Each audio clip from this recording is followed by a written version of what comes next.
Bonjour à tous, c'est Edna Ménis, bienvenue sur ma chaîne. Aujourd'hui, nous allons parler de l'amour. Donc, comment vous aimer?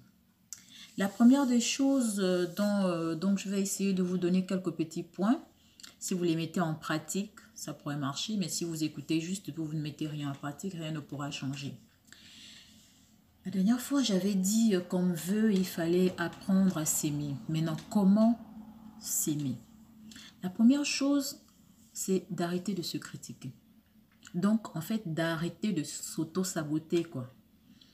Parce que si on est tout le temps en train de se critiquer, ce qu'on fait, moi j'entends les gens qui disent je suis nul, je suis ceci, je suis de façon négative. Hein.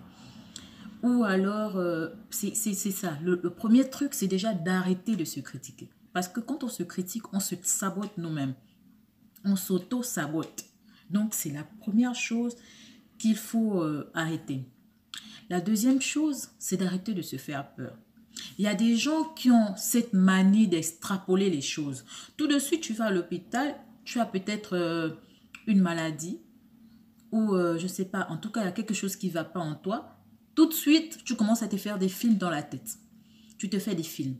Peut-être que, voici. Or, aujourd'hui, quand on dit par exemple qu'une maladie est incurable, ça veut dire que la science n'a pas encore trouvé un médicament. Mais il y a des cas rares où des gens sont guéris sans même passer par la science. Tout ça là, c'est aussi la tête.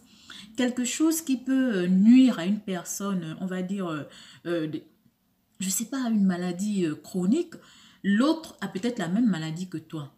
Mais le mental n'est pas le même. Ça veut dire que l'autre, son niveau de mental est peut-être élevé, donc cette personne se sentira mieux par rapport à toi. Pourquoi? Parce que tu t'es fait peur. Tu es déjà dans les grandes dissertations dans la tête. Peut-être que tu as déjà même fait des racines carrées de toute une maladie qui ne s'est même pas encore développée dans ton corps. Donc, il faut vraiment, vraiment arrêter de se faire peur. La troisième chose, c'est d'apprendre à se féliciter. Lorsque vous avez réalisé quelque chose, lorsque vous avez fait quelque chose de bien, il faut se féliciter. Il faut se dire, ça a été bien. Je suis fière de ce que tu as fait. Je suis contente. Il faut apprendre à le faire. Il faut apprendre à se féliciter. C'est apprendre à s'aimer aussi. Donc ça, c'est vraiment la troisième chose. La quatrième chose, c'est aimer vous-même. Aimez-vous vous-même en allant chercher de l'aide. Lorsque quelque chose ne va pas, il ne faut pas avoir honte d'aller chercher du soutien vers une autre personne. Vous avez un problème physique, vous avez un problème psychologique. Il y a des personnes qui sont là pour vous aider, pour vous encadrer. Aller chercher du soutien n'est pas un signe de faiblesse, c'est un signe d'amour pour vous. Parce que comme vous vous aimez, vous ne voulez pas vous détruire. Donc, vous allez aller chercher de l'aide. Il faut apprendre à aller chercher de l'aide vers une autre personne.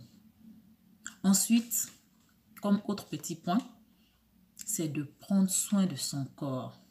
Imaginez que votre corps, c'est votre maison. Là où vous vivez. Le matin, vous devez nettoyer, vous devez arranger, vous devez faire ceci, vous devez faire ceci.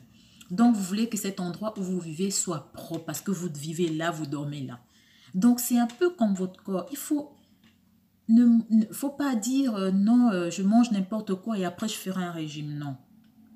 Votre corps, c'est l'endroit où vous vivez. Vous devez l'entretenir. Vous ne devez pas vous mettre à manger des choses n'importe comment, à grignoter à bout de champ et dire je fais un régime et après vous l'abandonnez. Si vous décidez aujourd'hui de prendre soin de votre corps et que vous dites que j'ai trop de poids, je vais maigrir, allez jusqu'au bout. Ne commencez pas une semaine et puis vous arrêtez. Parce que si le corps n'est pas bien entretenu, tout ça là c'est de façon psychique aussi. Parce qu'une personne qui se retrouve avec du poids en plus, elle commence à complexer sur elle-même. Quand bien même les autres ne lui regardent pas dans un mauvais sens, elle-même elle va commencer à avoir des complexes. Donc, commencez à prendre soin de votre corps. Ce corps que vous chérissez tant. Ça, c'est vraiment un autre point. Donc, le dernier point, c'est d'utiliser le travail avec le miroir. Essayez de prendre un miroir. Vous avez un problème avec quelqu'un. Mais peut-être que vous ne savez pas comment dire à cette personne. Il faut essayer de faire une purge en vous. Vous vous mettez devant la glace. comme si vous parlez à cette personne. Vous lui dites ce que vous avez envie de lui dire, ce que vous avez dans le cœur. Ça vous permet de vous libérer. Ça vous permet de vous vider en quelque sorte pour que ça ne reste pas là et qu'après ça devienne autre chose. Vous vous libérez. Vous parlez devant la glace. Voilà, j'ai pas aimé. Ensuite, vous pardonnez mutuellement. Mais je te pardonne et tu te pardonnes aussi à toi-même. Parce que si la personne a réagi comme ça, c'est pas parce que toi, tu n'as pas quelque chose à voir. Les gens réagissent souvent par rapport à nous, par rapport à notre comportement. Donc, et devant la glace, il faut que tu saches que quand quelque chose arrive, c'est parce que toi-même, tu avais des prédispositions à ce que ça arrive. Toi-même, tu as dû faire quelque chose, même si aujourd'hui tu ne t'en souviens pas, mais tu as dû poser quelque chose comme acte qui fait en sorte que tu te retrouves dans cette situation.